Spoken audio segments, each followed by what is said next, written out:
Irreverent, entertaining, cool. You're listening to LA Talk Radio.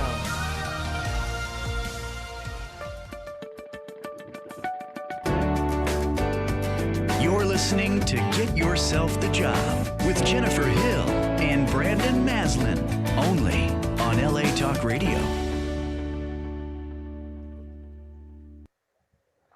Well, good morning and happy holidays, everybody. Thank you so much. I guess good afternoon. It depends on where and when you're tuning in from wherever in the world you might be. Thanks so much for joining us here today on Get Yourself the Job on LA Talk Radio. I'm Jennifer K. Hill here with my co-host, Brandon Maslan, to talk to you today about the year of the pivot. But before we jump into today's topic, I want to take a moment to thank our sponsors, the people at Markham Search LLC. Markham Search offers premier professional recruiting services throughout the United States, including temporary services, executive search functions, and payrolling services. And so, Brandon, I thought I would hand it over to you to start today, my friend, as we talk about the idea of the year of the pivot.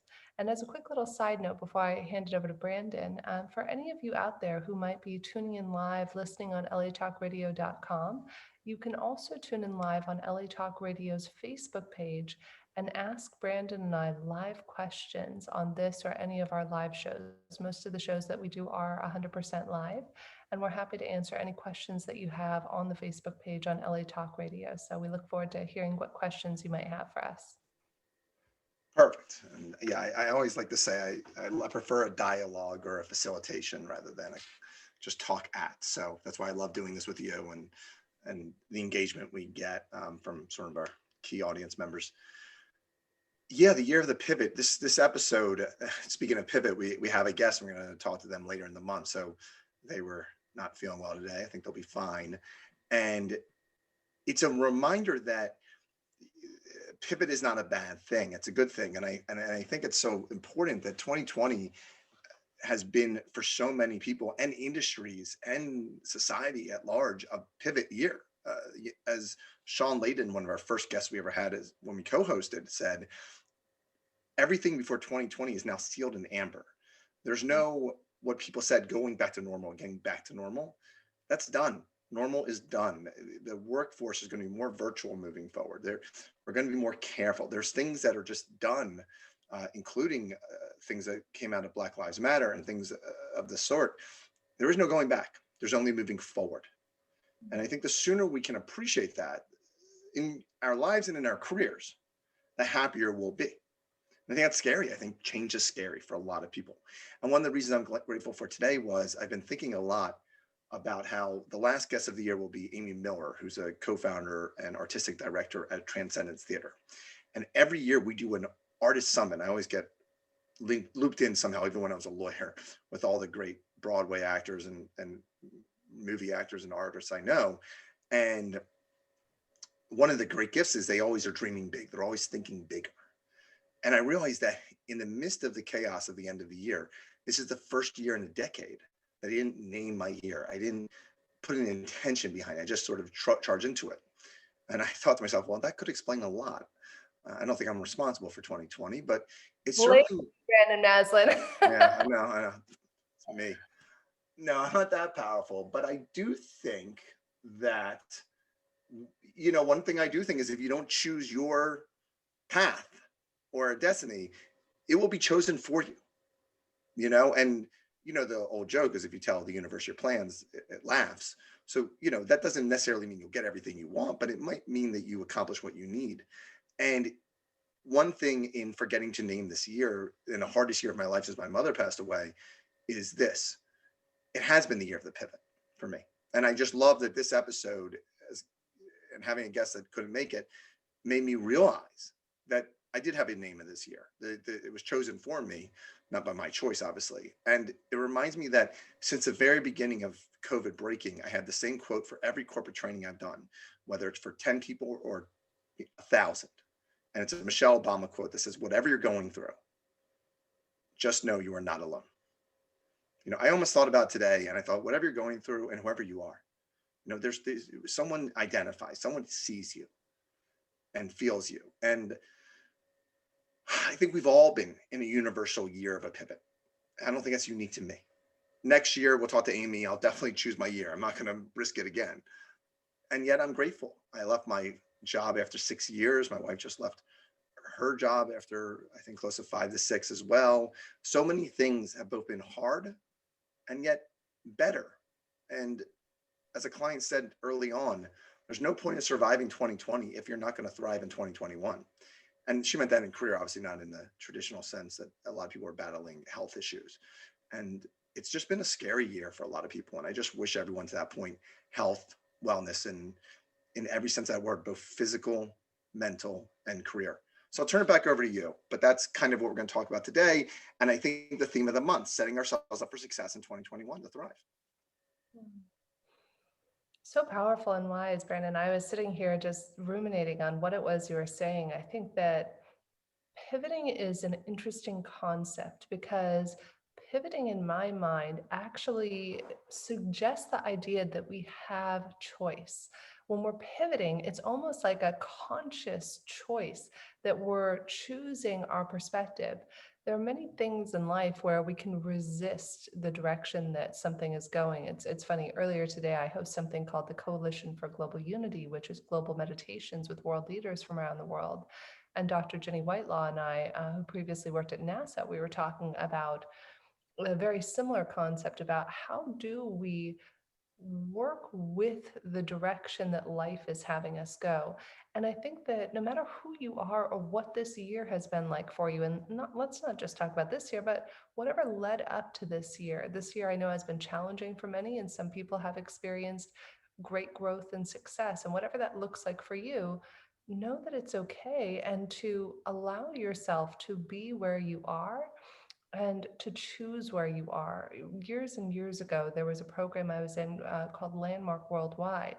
And one of my favorite aspects of that program is that they talked about the difference between deciding something and choosing something. When we decide something, the word side comes from words like genocide, pesticide, suicide, homicide, which means actually the derivative from the Latin word means to cut off all other choices or to cut off. And so when we begin to change our perspective, when we begin to shift how we think about things, how we speak about things, and then the greater opportunity for growth is how we see things in the world.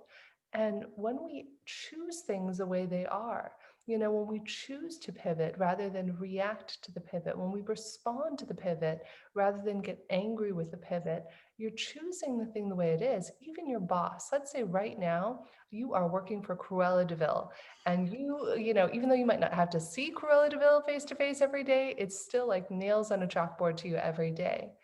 When we shift that attitude from one of, oh, this is not fair, I don't need this, on top of everything else, I have my kids at home here with me, how is this happening to me?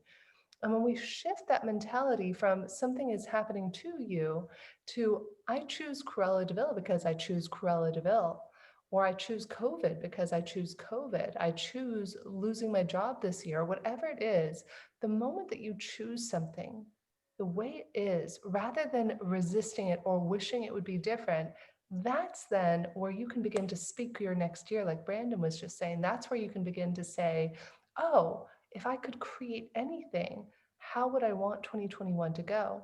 But you need to start with a clean slate, and that ties into accountability.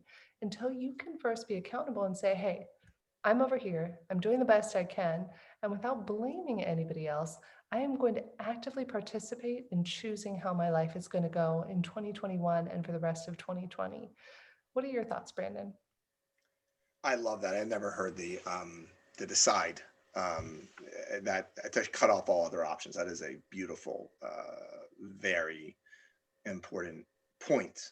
And you're so right that I think about people's careers and getting the right job, and people create so much unnecessary unhappiness and in some ways harm in their careers by deciding something versus setting an intent or setting something larger than the decision. And I saw this a lot in law, and you might have too, where when people would try to rise and be a partner in the firm, and they never once asked themselves, are other partners in my firm happy? Are other partners in my firm enjoying their work? They just were so on the partner track. And it was so fascinating to watch so many people get to that partner level and go, I hate this. I'm miserable, you know? And I always think, well, you could have saved yourself a lot of time. And some people, because of that sacrifice and that decision, will stay. They will stay because they've already sacrificed too much. I mean, my argument is you've never sacrificed so much to keep yourself in true unhappiness. Now, you can sacrifice for your family and for your well being, and there's financial things. That's different. But sacrificing just because of some preordained decision is a recipe for an unhappy career. And you and I are half the time, and I think our recruiting days, replacing someone who got pushed out because they were that unhappy, or finding ourselves in our best days, finding someone a dream job because their previous decision was not in alignment with who they are and where they were going. So I love that. I really, truly do. And you see this a lot again in legal. We see this in other careers as well. As far as the what I'm noticing as a trend, I don't think I've talked to anyone this year, whether it's personal or professional, that is not an inflection point in their life. And again, whether that's personal or professional, everyone is taking stock. And you talked about, I loved what you talked about that. And can you talk about this again? When you talked about having, let's use the Cruella development. My daughter watches way too much Disney. So I'm watching Milan like 100 every single day these weeks. So I choose the Hunt. So even if Attila Hunt is your boss, what can you do if you do think, because I do think this is a year where we have all had so much, whether it's COVID, whether it's politics, whether it's whatever it is, being stuck at home, everyone's had too much. And that one little thing. So what do you do in those scenarios? Do you find in your career, Joe? So here's what I would say about that, Brandon, is that it's funny. I was just speaking with somebody about this who's in an executive role at a major law firm recently in the last week or so. And I said, step one is you have to be clear with yourself. Scale of 1 to Mm-hmm. 10. 10 be you're miserable, being you're miserable. You don't even want to show up to work. It's painful. It's crushing your soul. I call that the soul crusher. And you're at level 1. You're happy as can be. Life is magic and fairy dust. And hopefully most of us are at level 1, maybe not as likely, and never get to a number 10, but it happens. And so I asked this friend of mine, I said, scale of 1 to 10, where are you at right now in your career with what's happening at your firm? And she said, Jen, I'm at about probably a level 6, maybe a 7. I said, great. So what you want to do is something called proactive job hunting versus reactive job hunting. I ask this question to people because if you're at a level like maybe you're at a 4 or 5 or 6 level of unhappiness, 4 is almost more towards the happiness side of things, you really have time. You really have time to orchestrate and to proactively intend and write a wish list and think of everything you want. When you get into that kind of 8, 9, or 10 level, you are in the danger zone. It's really, there is a cost and impact to your health and well-being.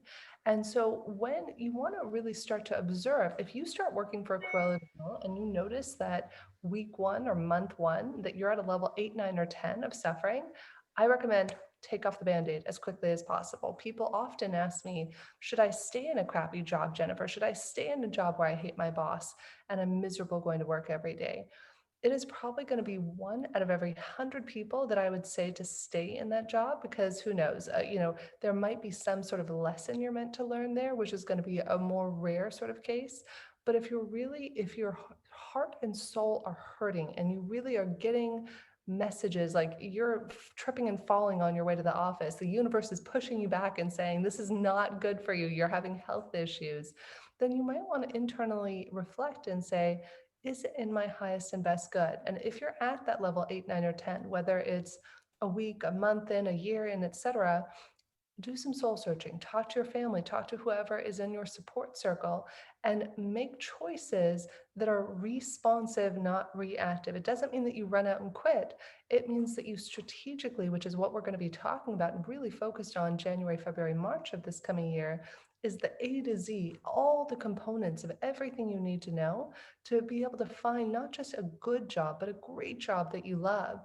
And like anything in life, whether it's an abusive friendship, an abusive boss, an abusive, lover or significant other, do you like yourself? Because obviously, I was just talking to a friend here in Portugal about this at lunch today.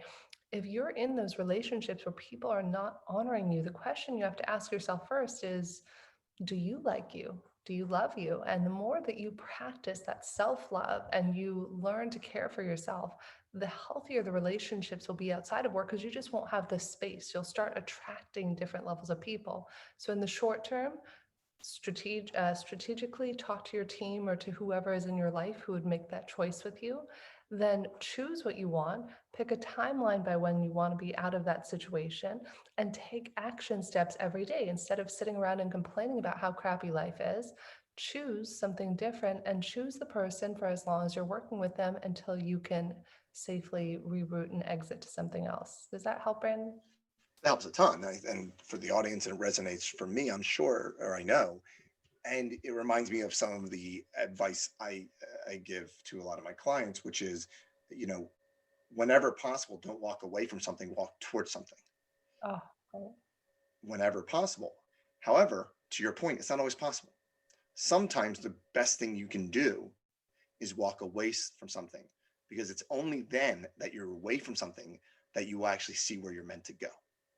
And it's Mm. very hard when you're in that toxic, abusive, fill in the blank, in those relationships or work or otherwise. It's hard. It's hard to see where you're meant to go because you have that distorted vision of yourself. There's a reason that narcissistic, abusive people are good at attracting good people. It's because they're good at going, you're good. I want all of that. But I don't want you to, I'm never going to let you feel too good, because then you'll leave me. Or at their worst, then it means you're better than me, which is almost, I don't understand that version of a leader. I don't think they are leaders. I think they're just, they're succubuses. They like take all you, they take and take and take, and they fill themselves up by taking. I don't respect those people on earth. I think that people who get by giving, the servant leaders or what have you, are the ones I respect. You want to hire people who are better than you. If you don't, then why are you even in business? Why you exist? You're not a leader until you make another leader. So I mention all this to say sometimes it's not enough. But when it is, to your point, do not walk away from something, walk towards something. So vital and important. When in doubt, though, pull the ripcord and let the parachute, the emergency cord, and by all means walk away.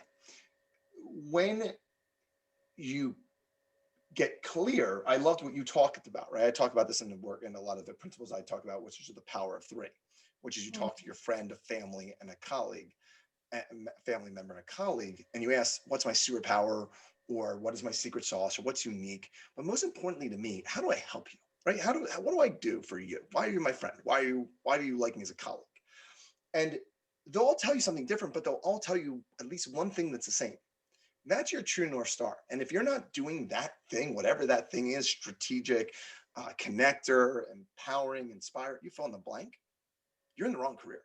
You are in the wrong career because you are not sharing, your gift.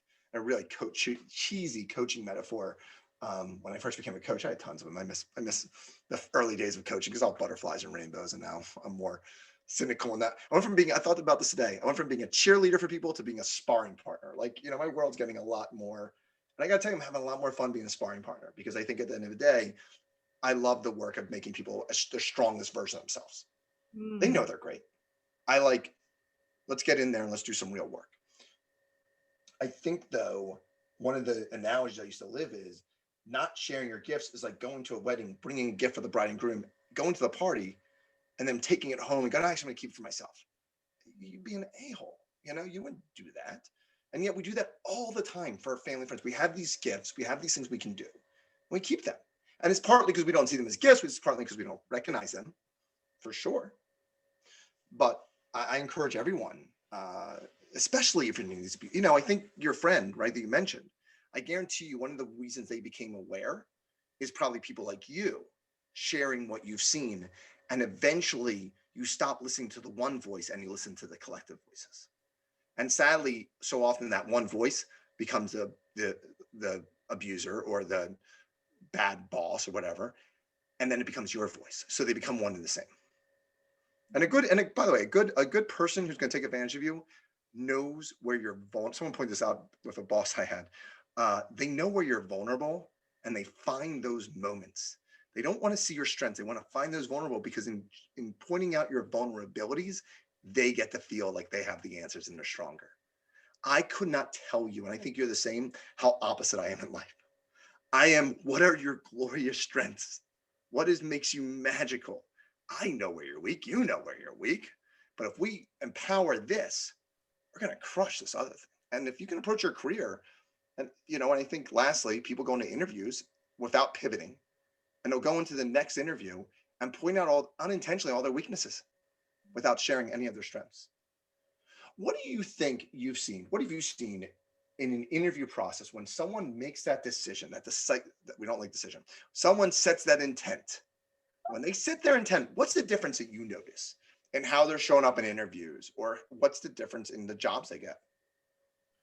Intention is everything. In fact, one of my favorite things to help job seekers, and I would highly recommend it for any of you out there listening or tuning in at any point during the year, find an accountability buddy and share with them what it is that your intent is so that you can collaborate. Because it's one thing when you have an intent, like I have my intent, but your intent multiplies 10 times, 100 times the more people you share it with. And specifically, when you have somebody who's committed holding you to your intent.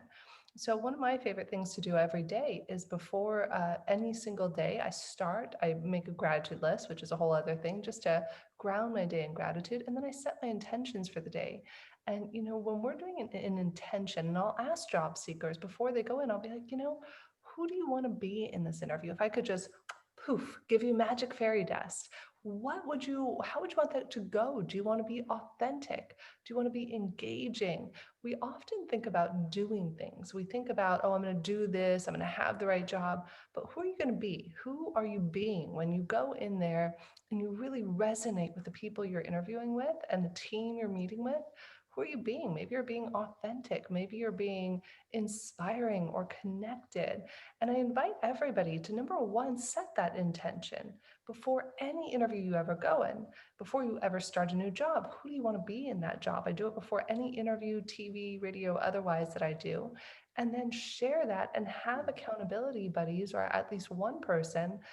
There's actually something really powerful. If any of you out there have a group of, say, 8 friends and you want to get together, there's a woman named Lynn McTaggart who does a lot of brilliant work on the power of 8. And what they found is if you get 8 people together and they're all listening for the common good. So imagine, one week you have 2 people share, and these could be job hunting groups or whatever sort of group you want it to be. And you have week 1, 2 people share what they really want. Maybe it's a new job, maybe it's a soulmate or house or to have $1 million, whatever it is. And it's the other 6 people's job to listen for that and to support those 2 people all week. And then the next week it's another 2 people, and then so on and so forth. And when we uplift one another, and that's what we all need during this time. Yes, it's easy to sit around and lament how tough things are.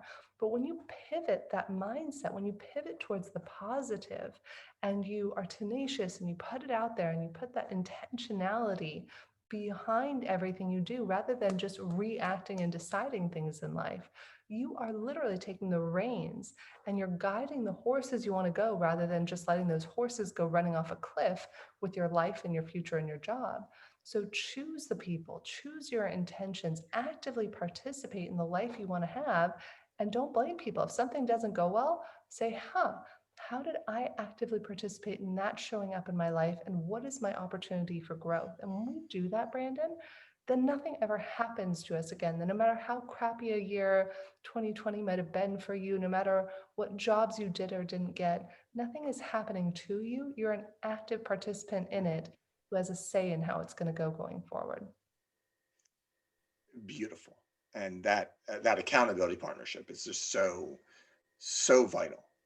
And you make a wonderful point because you use the word choose. And so often the people who are giving us advice in life about career, about the most major decisions, I mean, and I say this with love, we didn't choose. They're our parents, they're our siblings, they're our best friends from, from childhood who know us. But you know what they all have in common? They're desperate to try to protect us or provide their own lens of which they've seen us. And rarely do they see us as we've become, they've seen us as we were. They certainly know who we are, but they don't see where we're becoming. And I was thinking about this great book by Glenn Doyle, Untamed. And there's this great moment in the book that is really transformative. And again, there's a part of the book that really changed my life, which is she actually says her mother wants to come. She identifies as gay, and her mother wants to come to a softball game, but is worried about what that means for her in the community, that she's now a woman. And she says, that is a you thing. Do not come. I don't want that in my life. When you are ready to accept me and my wife, by all means, come. I love that. I love that choice, right? That seems like a you thing. I'm fine. We're fine. We're going to Little League or whatever they were going to. I love that. That has been 2020 for me. You are clearly, there's something that you're bringing that I just can't have. I can work on my own stuff, but as long as you're bringing that, I can't have you in my life. And I can't tell you how much oxygen I have because of that. I think so many people have done that this year. So many people have breathed fresh oxygen by removing maybe people who take too much energy or air. Secondly, there's a part in the book where she's talking to her daughter, and she has this great quote. I'm going to paraphrase, but your mission in life, or our jobs in life, is to disappoint others so we do not disappoint ourselves. And her daughter says, well, what about me? What about you? And she said, especially me, especially our parents. I just said that to someone today. Especially your dad. Like, you have to disappoint him. We have to. It's our mission in life to disappoint our parents. If you don't, you'll maybe be safe, but you'll never be fulfilled. You'll never be full. And that goes triple in our careers and our lives. Safety is dangerous. Danger can be safety. It's all about our perspective, Brandon. I mean, really, truly, I know we're focusing today's episode on pivoting, and it's just like the woman you were just giving an example of. She pivoted her perspective. It would be easy to come from a victim mindset. And I remember years ago, I was inspired and I came up with, I think it was an acronym for pivot towards positive. And I believe, if I recall at the time, it was passion, innovation, valor, openness, and tenacity. And if we have those 5 elements, if we're passionate, if we're innovative, if we're valor, if we have that sense of valor, that courage to do what's necessary, if we're open, and if we're tenacious and not willing to give up, that's how, no matter what direction we might pivot, we could do 180, a 360, it doesn't matter. You're always going to be able to pivot towards whatever you need when you have those elements. Oh my God. You never told me that. I'm nerding out all over that. Are you kidding me? That's amazing. We just chose this. I forgot about it in this conversation. I think I even created a pivot No, towards. that's the best thing about you. I'm like, oh, we should do pivot, and you're like, that's a good idea. By the way, I already have an acronym in bag. It's already set up, and that's why I love you. That's awesome, dude. That's great. You're doing the 3, by the way, when we end, because I'm not going to get that acronym right.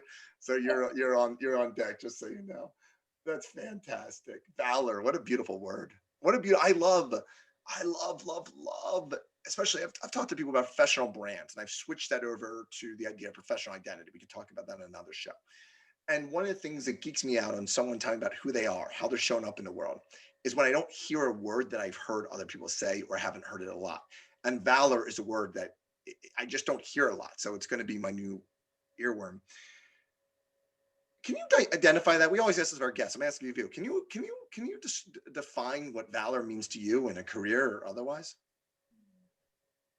Great question, Brandon. I think that, my gosh, I'm kind of moved. Just, I don't know if any of you out there have feel this, but the valor that it took for people to get through this year, to go through, to create movements like Black Lives Matter, and the things that people have gone through to push the limits of what was comfortable.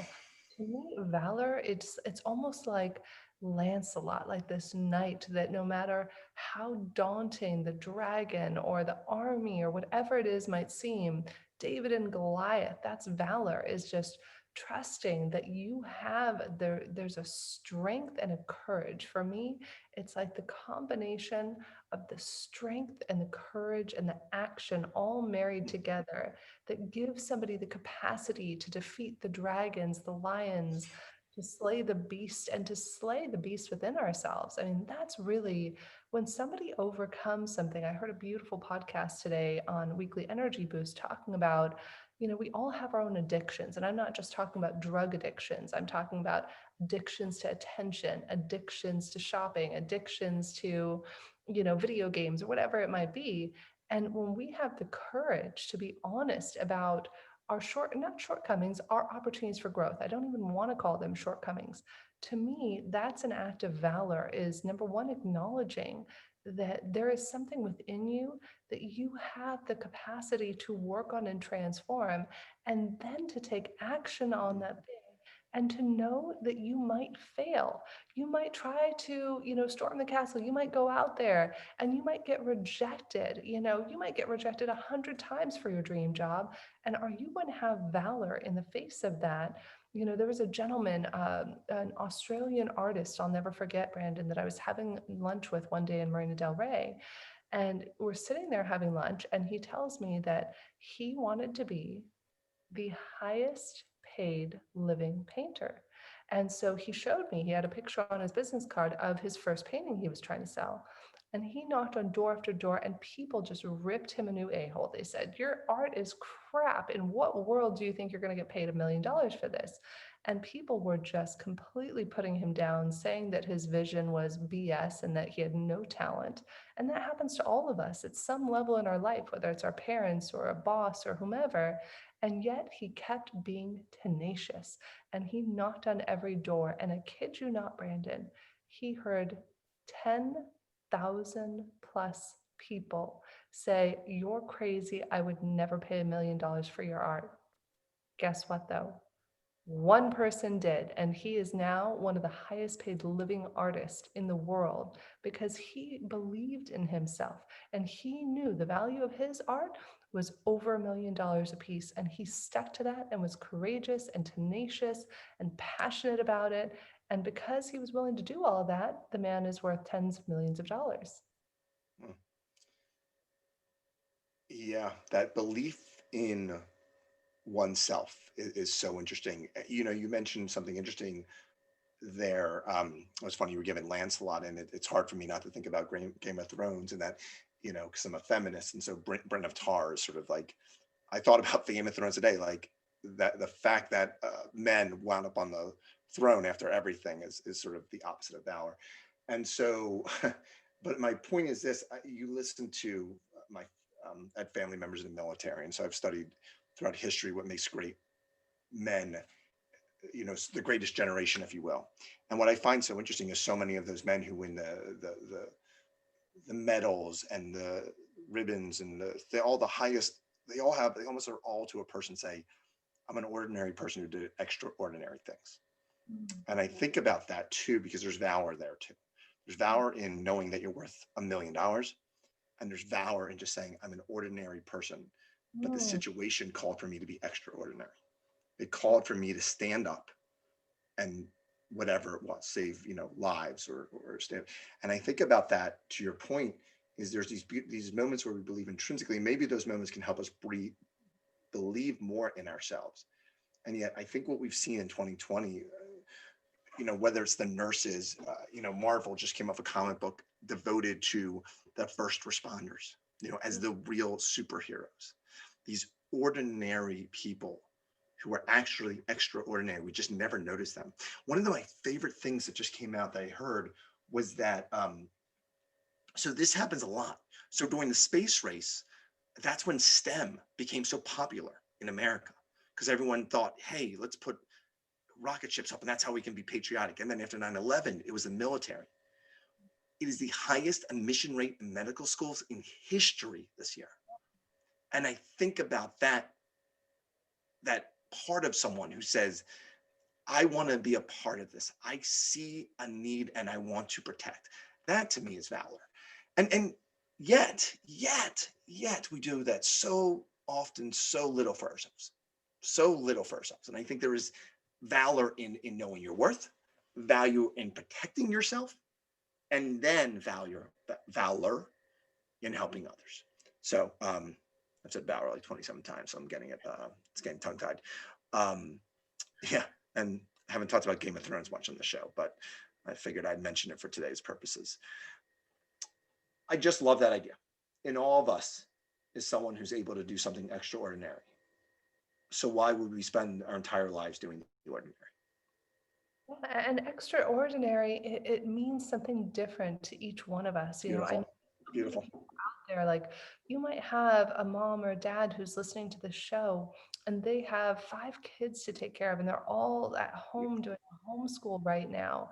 And the most courageous or the thing that would have the most valor for them would be to give themselves time or space like that.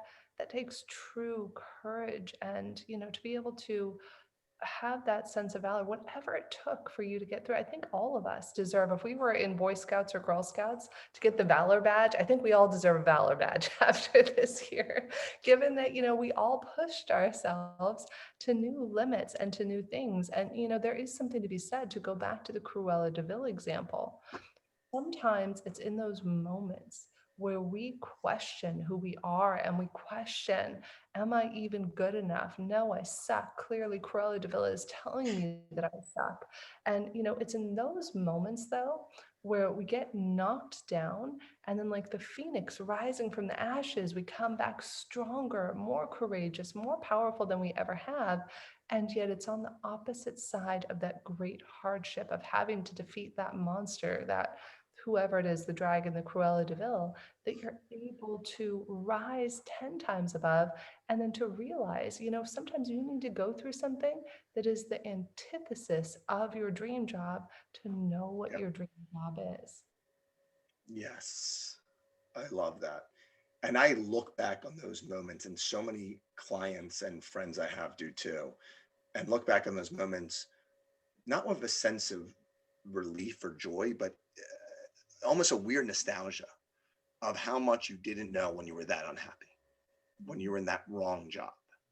And it's the power of the pause. It's the power of and that is what 2020's been. It's been one giant cosmic pause button.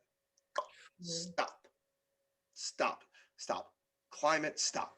Racial, racism, stop. Everything, stop. Pause. Is this the way you want to keep going?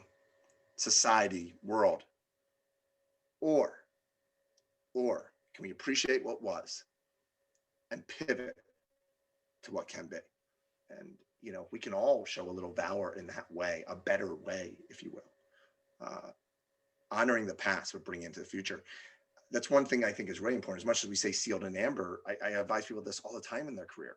If they want to start their career over, they want to go from, they were an HR executive and they want to be in marketing. They were a lawyer and they want to be an actor, whatever it might be. I say, wonderful, do that, but use what you've been through. Don't throw it all away. Use it. Take what you've gone through. You've already paid the price. You're not going to go to a fancy restaurant, plunk down $300 a plate and be like, you know what, I'm good. I'm not going to eat that. You've already put the money down. You've already enjoy, use it.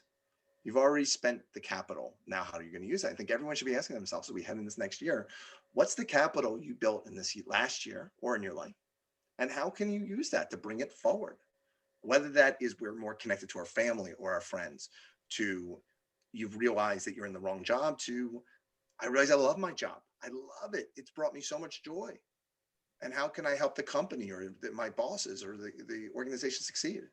And I promise you, I'm all about promotions. If one of the ways to do that is for you to get promoted in 2021. If you've helped this company survive in 2020 or even thrive, God help you, then they better be doing the same for you in 2021. I just got inspired to share a tool, Brandon, that I think could really help people who are tuning in now Great. or in the future. So one of the things that came to me one day when I was personally going through a day where I was feeling less than stellar, less than less than somebody who was embodying valor or courage. Yeah. And something I did is I was like, what are 100 things that I love about myself? And it was painful. It was really, really, really painful to go through and to write down 100 things. I wrote it in the notes section of my iPhone. You could write it in a journal, on a piece of paper, on your computer. And it's no cheating on this one. This isn't a call a friend. This is just honoring yourself and just saying, what are 100 things I love about myself? Because if you can't come up with 100 things you love about yourself, you're not going to be able to, in the same way, relay your value proposition to that new company. And on the flip side, if you want to do another exercise that's similar to this, write down the things that you might not like about yourself. And I did this exact same exercise. So many of us just went through a breakdown and an expansiveness in this past year. And some days were good, and some days were like, oh my gosh, I'm not going to survive this. And so I wrote down the things I didn't love about myself, stuff going back to when I was a teenager, stuff present day. And I wrote down every single one. And then I put my right hand on my heart and I said, Jennifer Hill, I love and accept that you blank. And I said every single one of those out loud. And there was a monumental pivot and shift in how I related to myself as a human being. Could I list 100 things that I love about myself?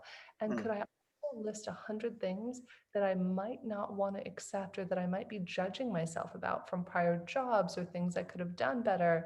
And could I accept those things? And when we do that, imagine walking into 2021 and having a slate like this brand new tabula rosa where you now know that, hey, you love yourself. So whether or not anybody else loves you, whether it's a romantic partner or a new boss, you love yourself. So that's really what matters. And number two, do you accept yourself? If you can love and accept yourself, you can accomplish anything and your valor will increase tremendously. Boom. I realize in so many ways, and I certainly do this work because for the majority of my life, the calm of what I don't like would have been exponentially larger than anything I could have come up with on the right. And through a lot of work and a lot of, unfortunately for me, talking to other people and taking them at their face value, which only started about 7 years ago. I mean, how much unhappiness I spend in my life by not listening to people saying good things and only the bad. And yet, I think one of the things that I love about that exercise you gave, and I encourage our people to do, is do that exact same exercise for your career. Write down everything you love. And I don't just say your job, your career, but certainly your job too. Do it for everything. But think about where you are right now in your career or in your job, and write down a list and make them two lists. Everything you love about it and everything you don't love about it. Dare I say hate at times, but more importantly, love or don't love. Make two lists. See how they stack up. And you know how this goes. It's do they love me? Do they not? If you've got more in column B, probably time for a pivot. If you're lucky enough to have 100 things in column A, I wouldn't change a darn thing. I would find out how to do it more. But wonderful exercise as we end the year. And it doesn't mean it's not going to be uncomfortable. It doesn't mean it's not going to be hard. Life begins at the end of our comfort zone, as the quote behind me goes. And that's where fulfillment happens. I think in our desire to not be uncomfortable, we fail to grow. And I love this year for one reason. I hate it for many. I probably hate this year more for many reasons. But one thing it did give us is it forced us all to collectively become uncomfortable. And I do hope, I pray that societally and in our jobs and otherwise, we all grow and we all find more fulfillment as a result, because we've already paid that enormous price. We create a world where we don't have to pay that price again in the way we have.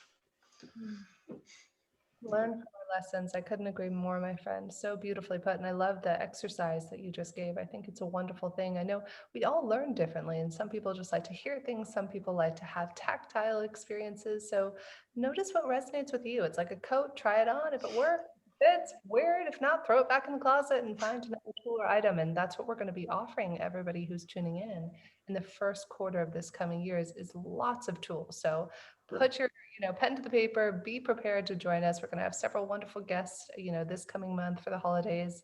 And then going into 2021, we're going to have, basically 12 weeks of A to Z of job hunting, everything you need to know, resume writing, social media, online networking, everything that you could want to know. We'll be covering a lot of that. And Brandon, are you really putting it on me for this? I really am. Yeah, I thought you were going to toss it back. No, it's yours. You've earned it. Not earned it, but first off, I'm not going to do the Valor acronym well. So you've earned it on that alone. But no, I really believe, and I know, my friend, that you've pivoted so many times in your life, personally and professionally. And I admire that so sincerely. It's one of the things that everyone who knows and respects you appreciates and values in you. And you help people do that so much, myself included. So take it away, my dear friend and guru. Thank you so much, Fran. Thank you for everybody who's tuned in here with us today. It's so great to have everybody here with us.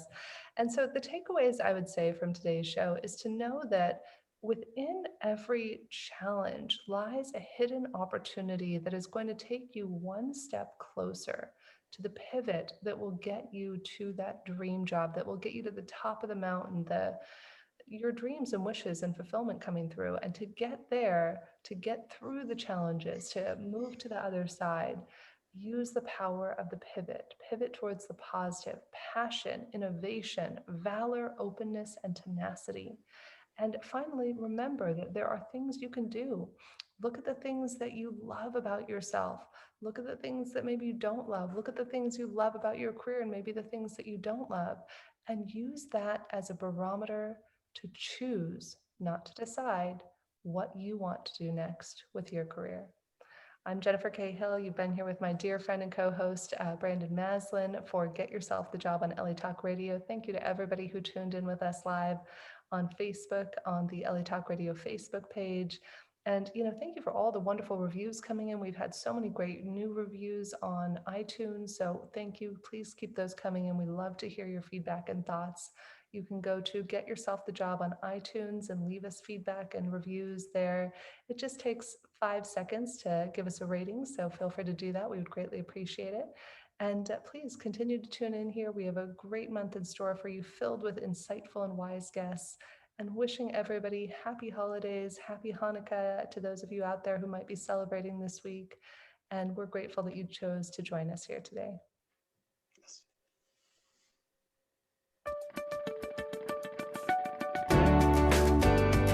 You're listening to Get Yourself the Job with Jennifer Hill and Brandon Maslan, only on LA Talk Radio.